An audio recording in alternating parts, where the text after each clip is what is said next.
어제 토론회에서 후보들이 여러 가지 주제를 놓고 공방을 벌였는데 누구 말이 맞는지 확인이 안 된 상태로 남아있는 경우가 적지 않습니다. 특히 자료 없이 토론을 진행하다 보니까 그런 상황이 더 있었다고 봐야 될 것 같은데, 그래서 오늘 저희가 정치부 송지혜 기자와 함께 이른바 팩트 체크를 좀 해보도록 하겠습니다. 송지혜 기자, 먼저 문재인 후보 복지 정책이 주말 사이에 후퇴했다, 이런 주장이 나왔습니다. 네, 먼저 심상정 후보의 발언 들어보시겠습니다. 예. 아동수당은 2분의 1로 줄이셨더라고요. 그다음에 청년수당은 7분의 1로 줄였고, 또 육아예산은 4분의 1로. 그다음에 노인 기초연금은 또 3분의 2 수준으로 대폭 삭감을 했습니다.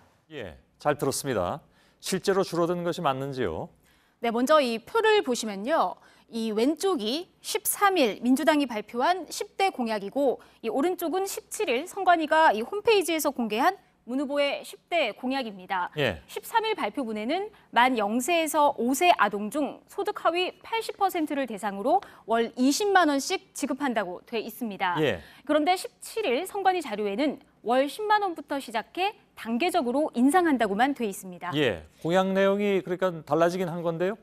네, 민주당은 실무자의 이 착오였다고 해명을 했습니다. 예. 당과 후보의 캠프 측에서 투트랙으로 공약을 그동안 준비를 해왔는데, 이 당에서 준비해온 공약을 후보의 세부 공약이 정확히 반영되지 않은 상태에서 착오로 배포를 했다는 겁니다. 예. 하지만 복지 공약이 후퇴한 건 아니라고 주장했습니다. 예.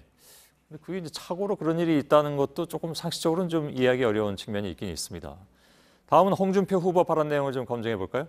네, 이 발언도 먼저 직접 들어보시겠습니다. 예.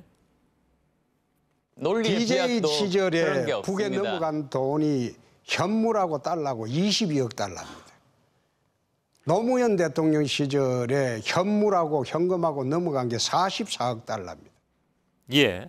자, 구체적으로 아무튼 숫자까지 제시했는데 액수가 맞습니까? 네, 이 부분은 통일부 자료를 확인해 봤습니다. 예. 역대 정부와 민간에서 북한에 보낸 이 현금, 현물 제공 규모입니다. 이 보시는 것처럼 김대중 정부 때는 이 16억 3천만 달러, 우리 돈으로 1조 8천억 원 정도이고, 노무현 정부 때는 약 23억 3천만 달러입니다. 예. 여기는 이 비료와 식량 등의 인도적인 지원, 또 현물 차관, 개성공단과 금강산 관광으로 이 북한이 벌어들인 수익을 포함한 금액인데요. 그러니까 홍 후보가 언급한 22억 달러와 44억 달러는 부풀려진 수치입니다. 예. 진주의료원에 음압병상이 있었는지에 대해서도 주장이 엇갈렸습니다. 진주의료는 아신 것처럼 홍준표 지사 시절에 없어진 병원이잖아요. 예, 그렇습니다. 음압병상은 먼저 이 주변보다 기압이 낮아서 바이러스로 인한 이 감염병 확산을 막는 특수 병상인데요. 예. 이 부분도 관련 내용 직접 들어보시겠습니다. 예. 지난번에 메르스 때 경남이 음압 병상이 없어서 굉장히 애를 먹었는데, 진주의료원은 다 전부 그 중환자실이 다 음압 병상이었지 않습니까? 음압 병상이 없었습니다. 지금 마산 의료원을 지으면서 음압 병상을 새로 만들었습니다. 예. 자, 홍 후보가 경남지사 시절이던 2013년에 진주의료원을 강제 폐원했었는데 2년 뒤인 2015년 메르스 사태 때 이미 폐원한 진주의료원이 다시 이슈가 됐던 거잖아요? 네, 당시 시민단체는 이 홍 지사가 폐업을 시킨 진주의료원에 음압병상이 있었다고 주장을 한 반면, 예. 경상남도는 사실 무근이라고 주장을 했습니다. 이 때문에 양측이 쌍방 고소까지 했었는데요. 예. 이 검찰은 조사 후에 보건복지부 규정에 맞는 음압시설은 없었다고 결론 내렸습니다. 예. 그렇다면 홍 후보 주장이 맞는 건가요?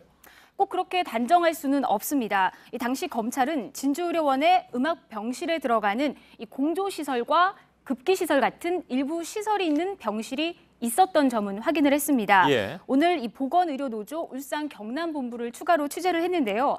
이 메르스 사태 전에는 국가가 지정한 음압병상이 40여 개에 불과했고, 별도의 엘리베이터 등을 갖춰야 하는 등 조건이 까다로웠다. 실제로 중환자실 내에 이 시설을 갖춰놓고 신종플루 때도 가동을 했었기 때문에 음압병실이 있었다고 당시에 주장을 한 것이다. 이렇게 주장을 했습니다. 예. 실제로 당시에 이 시민단체는 2011년도 도 감사 자료에 이 신종플루 환자가 발생할 시에 3층 음압실을 이용하라, 이렇게 적힌 자료를 공개하기도 했습니다. 예. 그러니까 이제 음압병실이라고 이름 붙여진 게 있었던 건 아니지만 그런 용도로 이제 쓸 수 있는 시설을 갖췄다. 뭐 이렇게는 볼 수 있을 것 같군요. 그런 주장입니다. 예, 알겠습니다. 송지혜 기자와 함께 토론에 대한 팩트체크를 진행했습니다.